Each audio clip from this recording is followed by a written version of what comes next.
Hi there, I'm David Hunt, owner of GameMasters Guild, and today I'm going to take a quick look at StrixHaven, School of Mages. This is the new release for the Magic the Gathering line, and my good friend RJ was nice enough to let me actually open his box, considering I had some limited quantities of certain boxes for pre-release weekend.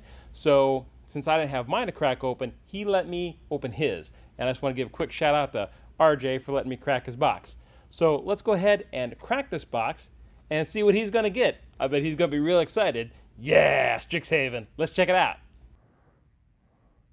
Okay, now what I'm going to do is, so you can see me actually cracking the packs, I want you to pay attention to this part of the screen over here. This is where I'm actually going to have a small window in my video so you can actually see me crack the StrixHaven packs. Now, while that is playing, I'm going to go ahead and actually show you the breakdown right here of all the StrixHaven packs and go over it a little bit with you, as well as some pricing that I found. But keep in mind, prices at this stage, when a set just drops, are very, very volatile and can fluctuate a lot. And I had to do a lot of on-the-fly research to try to figure out approximate prices. So don't hold me to none of these prices. So let's get started. Okay, first of all, we have a fairly even breakdown of colors for commons and uncommons. We got white, blue,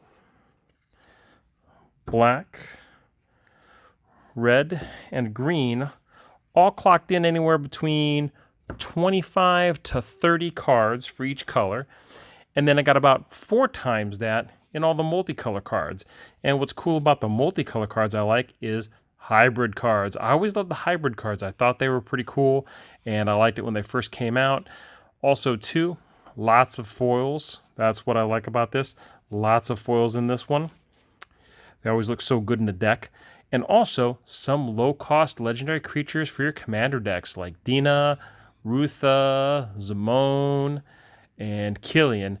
And just an example of some of the inexpensive commanders that you could use for some inexpensive fun commander decks. And who knows, they may even become really, really viable for commander, or not. They just might be fun just to have, especially considering their low cost. So if you had to command them, so if you had to pay for them again from the command zone, it's not going to break the mana bank. All right, so what else did we get? So we got some of these, we got some artifacts. So we've got about 6 of them, not too many, not too much duplication in that aspect. We also got some of these. Let's see. Oh, we have some more artifacts here.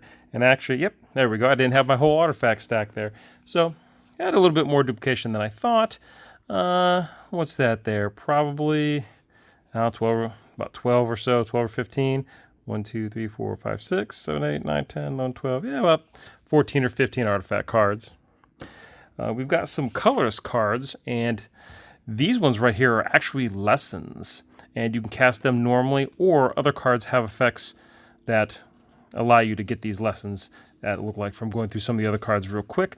Of course, had some duplication except for one of them, so it's possible, because this is the only one I had in the whole box, it's possible this could be a couple bucks maybe. Yeah, it's just guesswork. And of course, I got probably about, what was that? About 10, about 9 or 10 right there. We'll just throw them right there. The Mystical Archive cards. These are really nice. I pulled all these out of the multicolors, and also too, well, not all of them are multicolor. A lot of them are single colors. But these, what a lot of people are going to go crazy about. It doesn't matter what these are worth. They could be worth $1. They could be worth $5 or $6, especially something foil like this Opt. This could probably be a $10 card. I wouldn't be surprised. Shocked. These things are going to be nice. And a lot of people, strategic planning, I would just play with these cards just because they look so cool, even if they weren't any good for my deck. Just imagine just playing your deck with just having all these cards. These things are gorgeous, I got to tell you. All right, so we're going to set these out of the way. We'll do them right here. What else did we get here? We got, let's take a look at lands. We got a little variety of lands here. A lot of these are the inexpensive dual lands, some scry abilities, stuff like that. So it looks like I got about a dozen different ones, some foils in there. And I got one of each of the basic lands, all in foil. And these could run anywhere from $1 to $5, probably typically $1 to $3. Oh. And It wouldn't be a box magic without basic lands. And I got about 25 of these too. Not too many. Now, also, going back in time, we got some of these historic cards. Voldalian Illusionist from Weatherlight, Yavimaya Scion from Destiny, a Venerated Teacher from Rise Eldrazi, and Evermind from Saviors of Kamigawa. Nothing super crazy, although Evermind is kind of cool, but still pretty neat to see some cards from the past. I always like that. I like it when they're delving back into the past. Let's see what else we got. We also got just some of these, just the trash cards. Just the advertisements and learning how to play the different mini games, which these are pretty cool, these little mini games if you're looking for something different to do. But these don't have any intrinsic value or anything, just gee whiz. Tokens, probably about 15 or so. And I don't think they're double-sided. They are not. Oh, what is cool about these, though, is I do like the fact that they have almost like these recruitment posters. Silver Quill Debate Duelists, Lorehold Rock Jocks, and Quandrix Math Quizzes, or Whizzes, I'm sorry. Quandrix Math Whizzes. These are pretty neat, actually. I like the art. I like how they look, and it just makes me think you're in a certain part of the world, and you can see these posters up everywhere, almost as if they were like recruitment posters for you to come to Lorehold or Quandrix or Silver Quill. It's pretty neat. I like that. Next, we have lots of these art cards. Oh, man, these things are really beautiful. And surprising when they first started doing these, I think it was Throne. Was it Throne? I can't remember. I could be wrong at that. But when they first started doing these art cards, I wasn't sure how well it was going to be received. But a lot of people really liked them and really do collect them. Not a lot of super value, but they're pretty cool. You can frame them, put them in top loaders, put them on your desk, display them. They're really nice. I mean, let's face it. Magic all through the years, all their art. It's very displayable. It's very cool. And it just, yeah, I mean, it really sets the stage for the game that you're playing. And especially if you're crossing over with role-playing and using some of the Magic the Gathering source material like Guilds of Ravnica or the Mythical Odysseys of Theros for Dungeons & Dragons. These cards can really help kind of set the stage for your world so your players can see what it's about instead of just hearing your description. Now, something else that's cool with these art cards is this time, first time I've seen it, is signed cards. And it looks like these are running about $3 to $5 online, depending on who you go through and the artist. So these are pretty nice. I think RJ is going to like these. That's pretty cool. And this is the first time I've ever opened any kind of card game and actually got anything signed.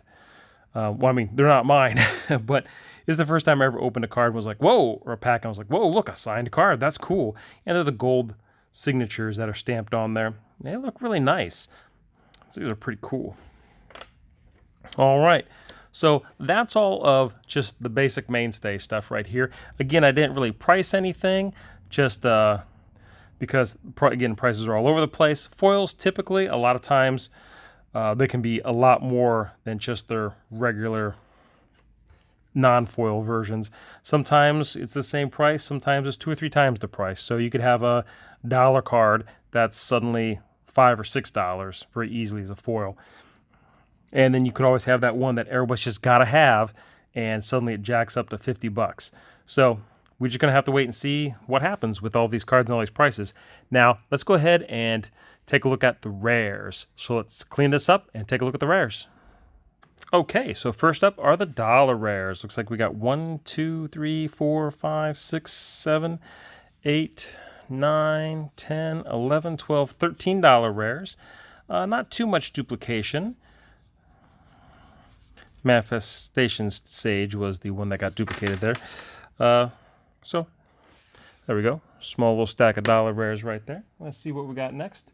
These are the $2 rares, and we've got some of these really great archive cards. 1, 2, 3, 4, 5, 6, 7, 8, 9, 10, 11. So we got 11 $2 cards. And again, God, I love that art. Okay. So $3 cards. 1, 2, 3, 4, 5, 6, 7, 8, 9, 10, 11. Okay, not too bad. $4 cards. Stack's getting a little thin, and we've got 5 of them. Another command, pretty cool. $5 cards. Oh, we got the art card for Valentin. Ooh, Faithless Looting. People are going to be probably wanting that for sure. And that right there could easily fluctuate the price. What an interesting card art. Double major. So these are all solid $5. I anticipate they're probably going to stay right around that like that. But Faithless Looting, I think that's probably going to jump up in price. Just because Faithless Looting. Hofri Ghost Forge. So he's a $6 card. $8 cards. We got Mila, Crafted Companion, which transforms into a Planeswalker. And then also we got Counterspell. So these are both $8 cards. I think Counterspell might go up in price just because it is what it is. And I think people are going to want play sets of that because those cards, awesome looking. Got a single $15 card. Got the extended art there. Got Kasmina Enigma Stage. That is really, really nice. $20. Gisela Blade of Gold Knight. So $20 card, 1 card. Pretty nice. And then we got Galzeth Prismari, legendary creature Elder Dragon.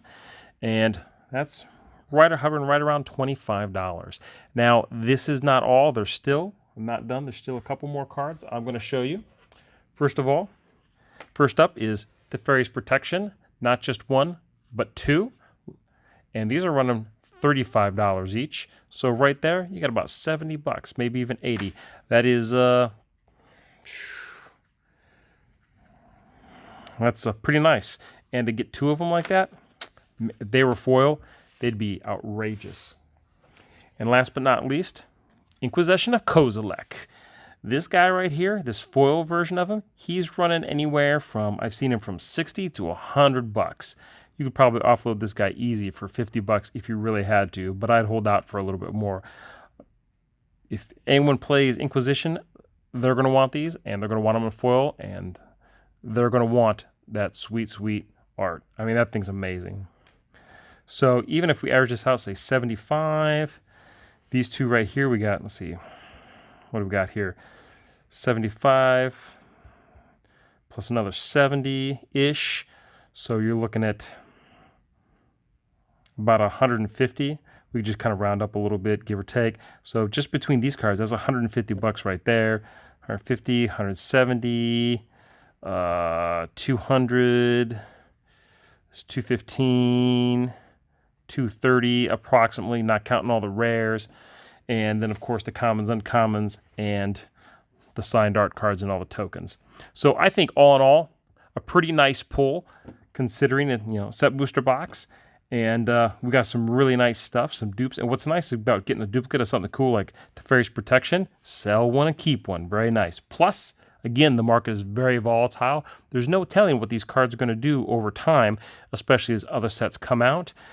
And not only that, but there's still a bunch of commons and uncommons that are kind of, I call them sleepers, that they could really explode. And some of those right there, some of these commons and uncommons could easily be $3, $4, $5. And I just, lump them as commons or uncommons, and I didn't make a big deal out of them. But like that foil op that I had, that could definitely be a pretty expensive card down the road, I think.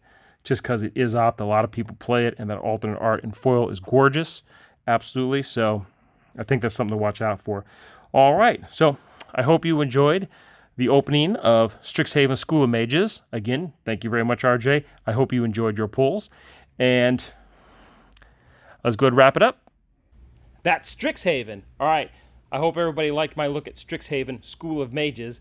And I hope you saw some cool stuff that you want to be looking for. If you haven't got any, try to come down to GameMasters Guild or your local FLGS. See if you can get some. If not, hopefully there'll be more coming on the way. I know this whole year's been crazy. It seems like everybody's running out buying everything they can get their hands on, from Pokemon, Yu-Gi-Oh! To Magic. But hopefully you can get yourself some of this new StrixHaven. I think you're really going to enjoy it, judging by the cards. All right, Again, I'm Dave Hunt, owner of GameMasters Guild, telling you to stay safe, play great games, and I'll see you real soon.